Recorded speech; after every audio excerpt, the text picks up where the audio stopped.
Welcome back and happy holidays. Last time we talked about how not having a framework makes you feel kind of like a fish on dry land. A lot of effort or struggle with no forward movement. Today we're going to continue our journey by diving into the first pillar, people.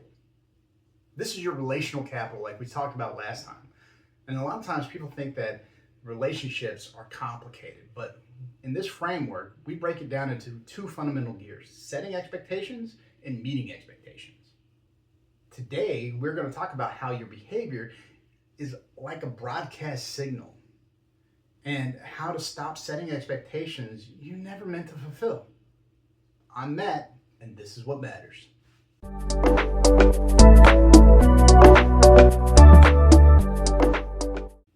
Most people think that setting expectations is sitting someone down for a serious talk. In this framework, that's only 10% of it. The other 90% is what psychologists call signaling theory. Your behavior is a constant broadcast. If you're answering emails at 2 a.m., you're signaling that, hey, I'm 24/7 availability. If your answer is yes to every favor, then you're telling people that your time has no cost or no value. These signals create a psychological contract with those people around you. It's an unwritten agreement of what they can expect from you. The problem is, if you aren't intentional about what you're broadcasting, you are going to sign a contract or set an expectation that will eventually crush you. You have to decide on purpose what kind of reliable you want to be. But here's the kicker: you can set expectations without saying a single word. This is where the illusion of transparency can really bite us. We think our internal stress is obvious when all that people can see is the external signals. Let's say this. If you walk in the office every day as the grump, you know what I mean. We all know who they are. Sighing, short with everybody, kind of doesn't really agree with anything that anybody has to say. You are signaling that you are unapproachable. And if you do this every day, you are meeting that expectation. You are becoming reliable, not in the way that you want. People rely that you're going to be a headache. You've created a relationship that's stable, but it's toxic. You have to audit your broadcast. What are you signaling? Are you signaling proficiency and empathy? Or are you just reliably difficult?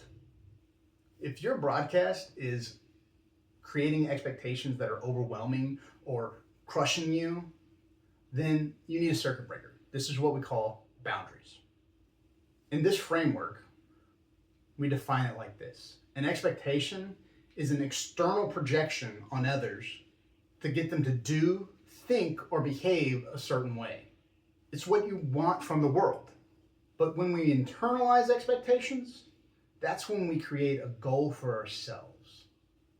Notice the word, goal. The problem is most people stop at the goal. In order to actually meet the goal, you have to set boundaries. Think of boundaries as rules to the road. In order to make boundaries stick, you need to use implementation intentions. Simple if-then logic. Let's look at two examples of the life cycle of an expectation down to a boundary.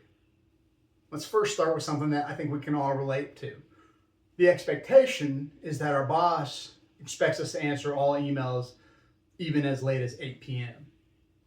Now we want to internalize this as a goal, and the best way to do that is saying, I want to be a high performer because I want to meet what the boss wants, but I also want to be present with my family. That's the goal.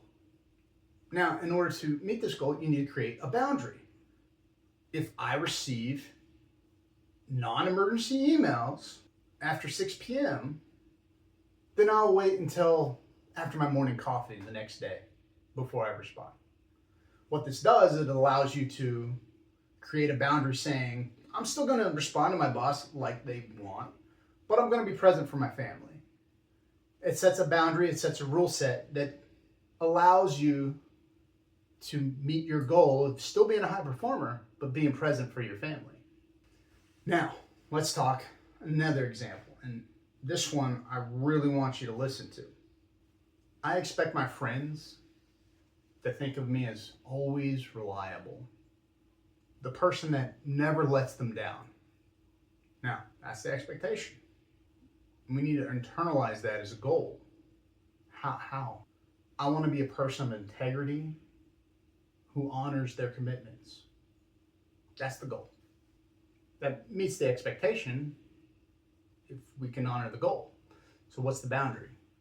If I am asked to do something that I do not have the capacity for, then I will say no, even if that means temporary disappointment from them. I wanted to point this one specifically out because this type of expectation is what we call social validation, right? We want others to see us a certain way, so we try to set an expectation out there. We often project these heroic expectations because we want to be liked or needed. But when you do that, you put your self-worth in the hands of others. You're letting their potential disappointment dictate your internal peace. In the 3 pillars framework, true relational capital isn't built by being a yes man. It's built on predictability and honesty. If your yes isn't backed by a boundary, it is not a commitment. It's just a delay in disappointment. Setting a boundary is how you take your self-worth back and put it where it belongs, in your hands. Now, we've talked about setting expectations. Now let's talk about what I think is the easiest thing, meeting expectations. Once the expectations are set intentionally, it's time to deliver. Trust isn't a grand gesture. It's a series of small, met expectations. It's showing up when you said you would. It's delivering the quality you promised. If the setting phase is the map, then the meeting phase is the journey. And if you watch some of my previous videos, you know what I think about the journey. When you meet expectations consistently, you create predictability. And in any relationship, predictability is the bedrock of safety and trust. This week, I want you to do an expectation audit. What is your behavior signaling right now? What is one if-then boundary you can set to make your broadcast more sustainable? Now, next time, we're not going to leave the people pillar just yet. We're going to talk about the glue. What holds all of this together? Communication. We're going to talk about why your emails get misread and hopefully maybe teach you how to read a room.